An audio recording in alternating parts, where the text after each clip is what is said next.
Hello class fifth, आप सभी का स्वागत है आपकी विज्ञान की कक्षा में। Hope you all are doing good. आज हम पढ़ेंगे चैप्टर नंबर 2।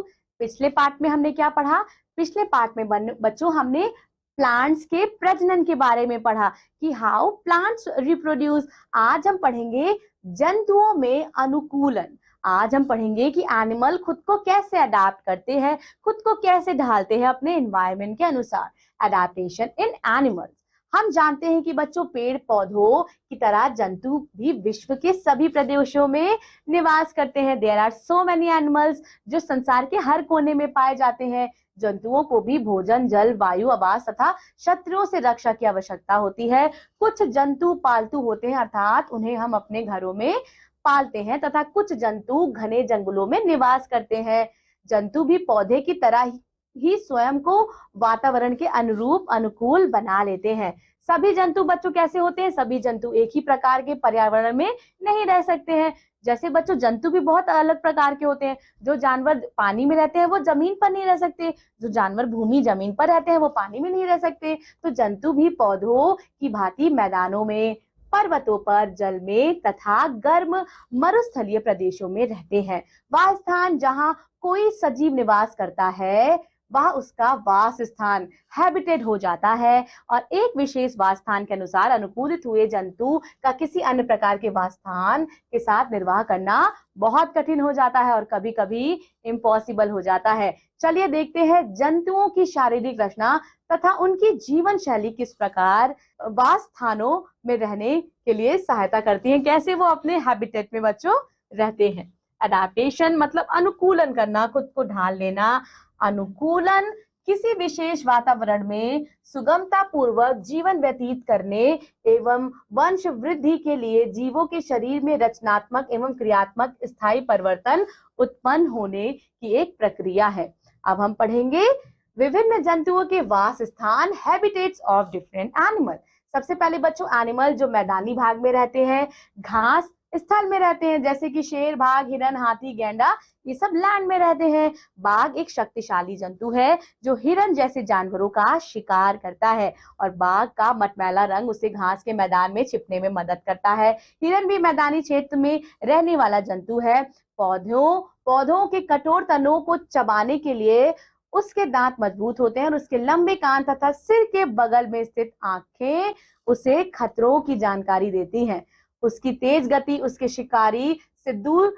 उस शिकारी से दूर भागाने में मदद करती हैं। अब पढ़ेंगे बच्चों हम जलीय जंतु या जल के निकट रहने वाले जानवरों के बारे में, एक्वाटिक एनिमल्स। सो मछली ऐसा जलीय जंतु है बच्चों जो सारा समय अपना जल में ही व्यतीत करता है, ठीक है, करती है, सॉरी।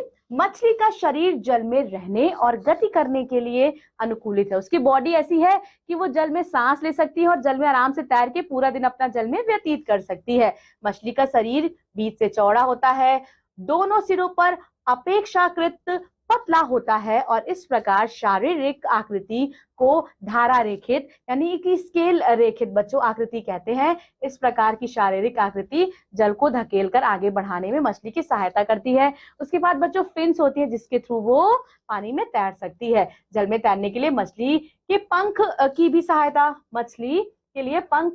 सहायता करते हैं, और मछली के शरीर में एक बड़ा पंख ऊपर की ओर होता है और उसके दो छोटे पंख नीचे आगे तथा जुड़वा पंख नीचे व पीछे होते हैं। शरीर के आगे के भाग में भी बच्चों जुड़वा पंख होते हैं, और मछली की पूंछ में भी एक पंख होता है। इसीलिए बच्चों मछली अपने जुड़वा पंखों द्वारा पानी को पीछे धकेलती है, और ऊपर वाला पंख मछली का संतुलन बनाए रखने में सहायक होता है, ठीक है। कुछ पंख को इधर उधर मोड़कर मछली अपनी दिशा परिवर्तन कर सकती है। मछली जल में तेजी से अपना मुंह खोलती है और बंद करती है। जब यह मुंह खोलती है तो जल अंदर जाकर कहाँ जाता है? गलफड़ों के ऊपर बहता है, यानी गिल्स। सो बच्चों गिल गलफड़े जल से ऑक्सीजन सोख लेती है। मछली के अतिरिक्त जल में जल मकड़ी, वाटर स्केटर आदि जंतु भी रहते हैं, और समुद्र के खारे जल में भी अनेक जंतु रहते हैं, जैसे कि ऑक्टोपस, स्पंज, केकड़ा, समुद्री घोड़ा, झींगा, व्हेल आदि। समुद्र में रहने वाली जो व्हेल है वो मैमल है, वो स्तनधारी है, वो बेबी बॉर्न करती है। पृथ्वी पर पाए जाने वाले सभी जंतुओं में ब्लू व्हेल नामक व्हेल क्या है? सबसे बड़ा जंतु है। किसी मछली की भांति ही व्हेल का शरीर भी धारा रेखित होता है, जो उसके तैरने में सहायक होता है। इसके सिर के ऊपर दो बड़े बड़े नासवा द्वार होते हैं जो फेफड़ों से जुड़े रहते हैं। व्हेल समुद्र की सतह पर आकार बहुत ऑक्सीजन संचित कर लेती है और फिर जल में चली जाती है, और यह पानी में रहकर अपने फेफड़ों, अपने लंग्स में संचित ऑक्सीजन का उपयोग करती है। अब हम पढ़ेंगे बच्चों उन जानवरों के बारे में जो रेगिस्तान में रहते हैं। रेगिस्तानी क्षेत्र में रहने वाले जंतु, एनिमल्स जो डेजर्ट में रहते हैं, जैसे कि बच्चों ये आपका ऊंट, कैमल है। रेगिस्तानी क्षेत्रों में रेतीली मिट्टी तथा चट्टानें पाई जाती हैं, और ऐसे क्षेत्रों में वनस्पति भी नाम मात्र को ही उपलब्ध होती है। यहाँ पर बच्चों जो भी रहता है उनकी त्वचा रेगिस्तान की गर्मी को सहन करने के लिए मोटी होती है, तभी तो ये यहाँ रह पाते हैं ना।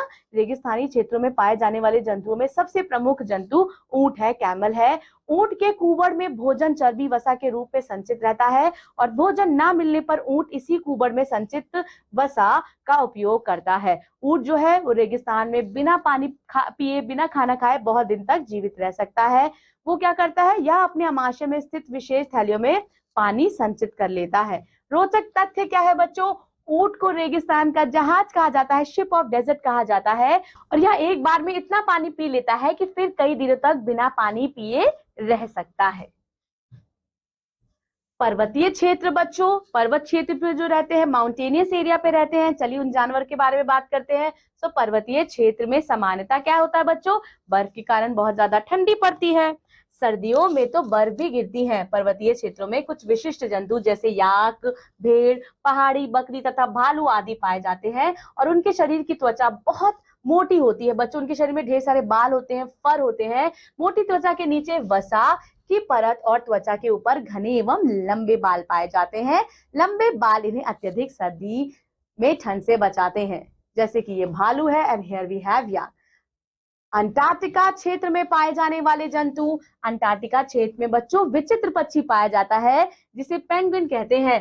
पेंगुइन ये एक बर्ड है, लेकिन यह क्या है बच्चों, यह उड़ नहीं सकता। यह पक्षी छोटा होता है, जिसके बहुत छोटे छोटे पंख होते हैं। पेंगुइन जल में भी तैरते हैं, ये वाटर एनिमल भी होते हैं। बर्फ पर यह अपने छोटे छोटे पैरों से चलता है, और यह जल के अंदर रहने वाली छोटी छोटी मछलियों और अन्य छोटे छोटे जंतुओं को अपना शिकार बनाता है। अब हम पढ़ेंगे बच्चों जल स्थलीय जंतु या उभयचर जंतु, एक्वाटिक एनिमल्स या एम्फीबियस एनिमल्स। जल व भूमि दोनों पर रहने वाले जंतु जल स्थलीय जंतु या उभयचर जंतु कहलाते हैं। मेढक बच्चों ऐसा है जो लैंड पर भी रहता है और वाटर में भी रह सकता है। सिमिलर बच्चों बतख भी ऐसी ही है। सो जब वह भूमि पर होता है तो किससे बच्चों ये लोग सांस लेते हैं, जब लैंड पे होते हैं तब अपने फेफड़ों से सांस लेते हैं। फेफड़ों से श्वास लेता है और जल में अपनी त्वचा से, और जब पानी में होते हैं तो अपनी स्किन से। मेढक के अतिरिक्त टोड, कछुआ, मगरमच्छ आदि उभयचर जंतु हैं।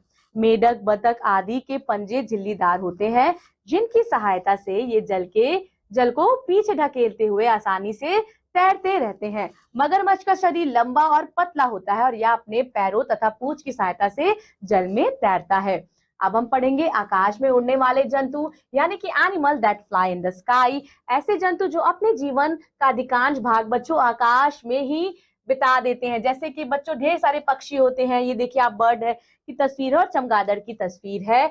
पक्षी, कीट पतंगे, चमगादड़ आदि ये सब नभचर पक्षी हैं। पक्षी के शरीर में एक जोड़ी पंख होता है जो उड़ने में सहायता करता है, और इनकी पूंछ इन्हें बच्चों उड़ते समय दिशा परिवर्तन करने तथा नीचे उतरने में सहायता करती है। और इनकी छाती की मांसपेशियां बहुत मजबूत होती हैं और इनके पंख के ऊपर नीचे गति करने में सहायता करती हैं। इनकी हड्डियां बच्चों हल्की तथा इनके शरीर की आकृति धारा रेखित होती है। इस प्रकार की शारीरिक रचना पक्षियों के उड़ने में बच्चों सहायक होती है।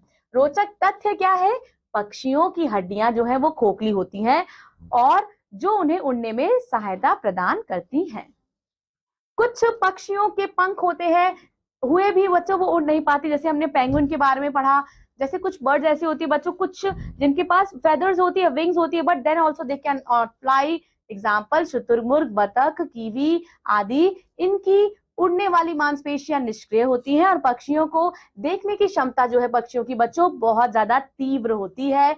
तीव्र होती है और ये भूमि पर स्थित भोजन शिकार आदि को बहुत ऊंचाई दूर से ही देख सकते हैं। पक्षियों के दांत नहीं होते, इनकी चोंच होती है जो उनके भोजन करने के लिए अनुकूल होती है। वे पक्षी जो भूमि से दाने आदि चुगकर खाते हैं, उनकी चोंच छोटी, नुकीली तथा आगे की ओर मुड़ी हुई होती है। बाज व चील पक्षी की चोंच हुकदार होती है और यह चोंच इन पक्षियों को मांस चीरने तथा फाड़ने में सहायक होती है। जल में से मछली पकड़कर खाने वाले पक्षियों की चोंच लंबी होती है, जैसे बगुला, किंगफिशर आदि। जो पक्षी जल में से कीट, छोटे पौधे तथा कीड़े मकोड़े आदि पकड़कर खाते हैं, उनकी जो चोंच होती है लंबी व चपटी होती है। एग्जाम्पल बतख आदि। और इसी तरह बच्चों विभिन्न प्रकार के पक्षियों के पंजे भी उनकी आवश्यकता अनुसार अनुकूलित होते हैं, भिन्न भिन्न प्रकार के होते हैं। बच्चों यह आपको एक्टिविटी दी गई है जो आपको अच्छे से पढ़नी है। महत्वपूर्ण तथ्यों को चलिए साथ में मिलकर पढ़ते हैं। जंतुओं को जहां पर्याप्त सुरक्षा, भोजन तथा अनुकूलित दशाएं मिलती है, उन्हें जंतुओं का वास स्थान यानी कि हैबिटेट कहते हैं। मैदानी भागों में रहने वाले जंतु जैसे शेर, हिरण, हाथी आदि होते हैं। जल में रहने वाले जंतु जलीय जंतु कहलाते हैं। वाटर और एक्वाटिक एनिमल्स कहलाते हैं। इनका शरीर नाव के आकार का होता है। बच्चों जो माउंटेनियस एरिया में रहते हैं, पर्वतीय क्षेत्र में रहने वाले जंतुओं को उनके लंबे बाल अत्यधिक सर्दी में ठंड से बचाते हैं। पेंगुइन अंटार्कटिका क्षेत्र में पाया जाता है। ऊंट के पैर गद्दीदार होते हैं, जिनकी सहायता से वह रेत में आसानी से दौड़ता है। और मछली, मेढक, मगरमच्छ जलीय जंतु है। मेढक की जीभ का पिछला सिरा स्वतंत्र होता है। बच्चों आपका पाठ यही समाप्त होता है। पाठ का अच्छे से अध्ययन कीजिएगा। मैं मिलूंगी आपसे अब आपकी अगली विज्ञान की कक्षा में। तब तक के लिए बच्चों खूब मन लगाकर पढ़िए और अपना ख्याल रखिए। Thank you so much. Bye bye.